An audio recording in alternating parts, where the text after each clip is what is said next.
नमस्कार दोस्तों।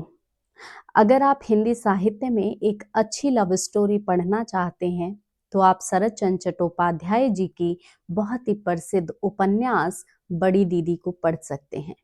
बड़ी दीदी एक ऐसा उपन्यास, एक ऐसी प्रेम कथा जिसमें प्रेम चेहरे से नहीं, रूप से नहीं, वासना से नहीं, सिर्फ नाम से किया गया है। एक ऐसा उपन्यास जिसमें प्रेम ऐसा दिखाया गया है जैसा प्रेम भक्त और ईश्वर के बीच में होता है। ऐसा ही प्रेम बड़ी दीदी उपन्यास में दिखाया गया है। वैसे तो शरत चंद्र चट्टोपाध्याय के बहुत सारे ऐसे उपन्यास हैं जो हिंदी लेखकों के बीच में, हिंदी पाठकों के बीच में बहुत ही प्रसिद्ध है। लेकिन बड़ी दीदी उपन्यास प्रेम कथा की एक अनमोल उपन्यास है। अगर आप प्रेम उपन्यास पढ़ना चाहते हैं या अच्छी लव स्टोरी पढ़ने के शौकीन हैं तो इस उपन्यास को अपने कलेक्शन में जरूर से शामिल कर सकते हैं। बड़ी दीदी उपन्यास में अगर हम बात करें तो बड़ी दीदी एक ऐसा रूप, एक ऐसा ममतामयी रूप जो सभी की जरूरतों का ख्याल रखती है। बड़ी दीदी जिसका नाम है माधवी।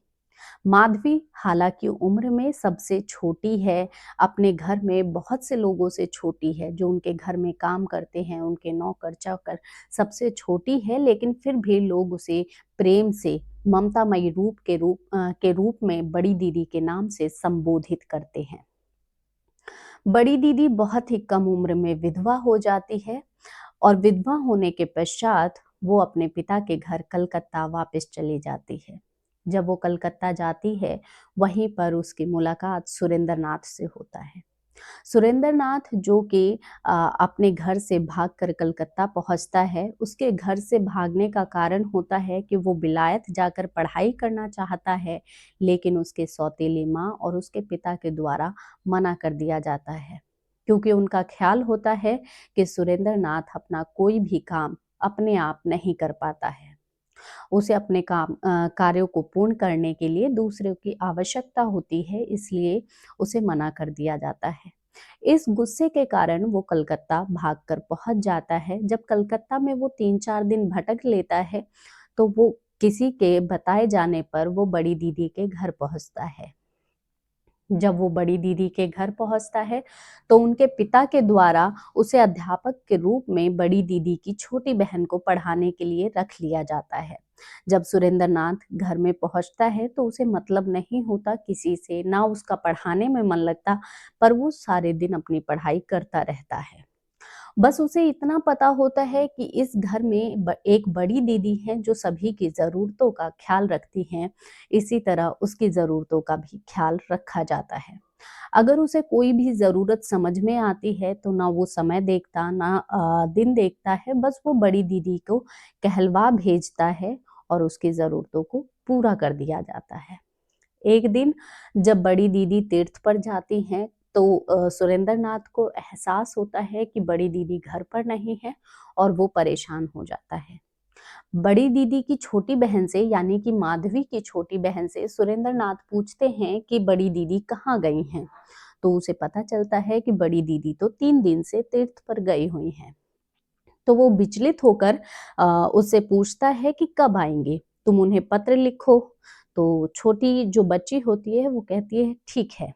जब अचानक से सुरेंद्र नाथ को एक दिन पता चलता है कि बड़ी दीदी घर वापस आ गई हैं, तो वो बिना कुछ सोचे समझे बड़ी दीदी के कमरे में पहुंच जाता है। इस बात से, और वो बड़ी दीदी के खुले चेहरे को देख लेता है। इस बात से बड़ी दीदी को बहुत ज्यादा गुस्सा आता है और वो उसे घर से निकाल देती हैं। बड़ी दीदी से अपमानित होकर वो घर से निकल जाता है और 3 दिन सड़कों पर भूखा प्यासा भटकता रहता है। उसे वो सुरेंद्र नाथ एक ऐसा व्यक्तित्व है जो कभी भी अपना ख्याल नहीं रख सकता। उसे ना भूख की खबर, ना प्यास की खबर। अगर उसे बहुत ज्यादा भूख लगती है तो पानी पी के अपनी भूख को मिटा लेता है।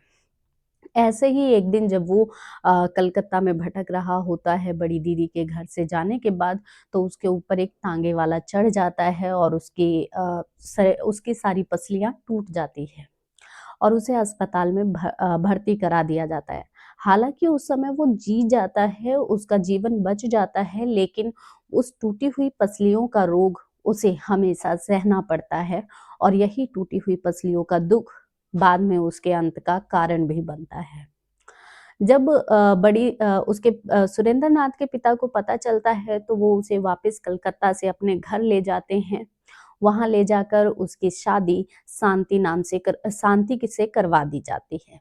इधर बड़ी दीदी के भाई की भी शादी हो जाती है।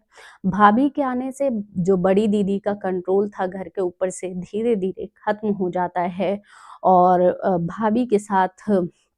भाभी उन्हें अपनी बातों से हर वक्त जताती थी कि उनका अब इस घर में कोई काम नहीं है।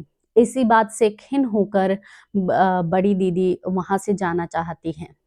इस समय के बीच में जो सुरेंद्र नाथ के पिता थे और बड़ी दीदी के पिता दोनों की मृत्यु हो चुकी होती है। सुरेंद्र नाथ इधर जमींदारी का कार्यभार संभाल लेता है और बड़ी दीदी अपने ससुराल जाना चाहती हैं। वो अपने भतीजे को लेकर अपने ससुराल चली जाती हैं। सोचती हैं कि जो उनके ससुर ने जमीन जायदाद छोड़ा है उसके सहारे वो अपना भरण पोषण और अपने भतीजे का भरण पोषण कर लेंगी। लेकिन ऐसा नहीं होता। जब वो अपने ससुराल पहुंचती है तो उन्हें पता चलता है कि जिसके हवाले उन्होंने अपनी जमीन छोड़ी थी उसने मथुरा नाथ के साथ मिलकर उसकी जमीन हड़प ली है। मथुरा नाथ सुरेंद्र नाथ का नौकर है क्योंकि जहां बड़ी दीदी का जमीन है ससुराल है वो जमींदारी सुरेंद्र नाथ के हाथे में आती है। लेकिन सुरेंद्र नाथ इस बात से बेखबर रहता है क्योंकि वो उसकी तबीयत अच्छी नहीं रहती। डॉक्टर उसे हमेशा आराम के लिए हिदायत देते रहते हैं तो सारा कार्यभार मथुरा नाथ संभालता है। लेकिन एक दिन जब सुरेंद्र नाथ पेपर देखता है तो उसे पता चल जाता है कि उसने माधवी की जमीन हड़प ली है। इस बात से विचलित होकर वो मथुरा नाथ को नौकरी से निकाल देता है। लेकिन बहुत देर हो चुकी होती है क्योंकि माधवी गांव छोड़कर जाने लगती है। इस बात को सोचते ही सुरेंद्र नाथ अपनी तबीयत का ख्याल किए बिना घोड़े पर सवार होकर माधवी को ढूंढने के लिए निकल जाता है। माधवी को ढूंढने के लिए बहुत ही रफ्तार में अपने घोड़े को दौड़ाकर वो जाता रहता है और उसे खून की उल्टियां होने लगती है।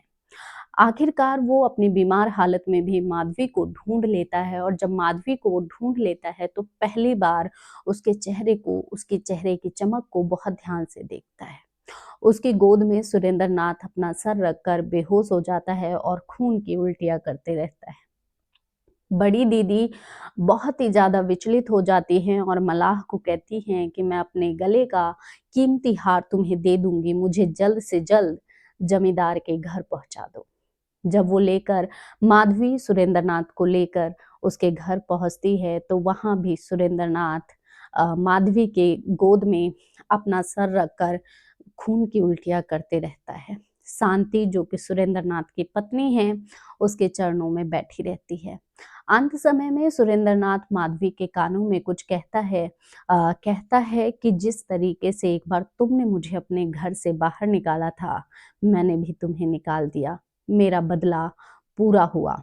और सुरेंद्र नाथ की सांसें टूट जाती हैं। माधवी बेहोश हो जाती है। जब माधवी को होश आता है तो पता चलता है सुरेंद्र नाथ इस दुनिया से जा चुके हैं। माधवी के दिल में क्या था ये तो लेखक यहाँ पर अच्छे से नहीं बताते हैं। उसके हम ये पाठकों के ऊपर छोड़ दिया जाता है कि माधवी के दिल में आखिर सुरेंद्र नाथ के लिए क्या था, क्या भावना थी, ये पाठक के ऊपर है। और यहीं पर उपन्यास समाप्त होता है। आपको इस उपन्यास का कथानक कैसा लगा कमेंट करके जरूर बताइएगा।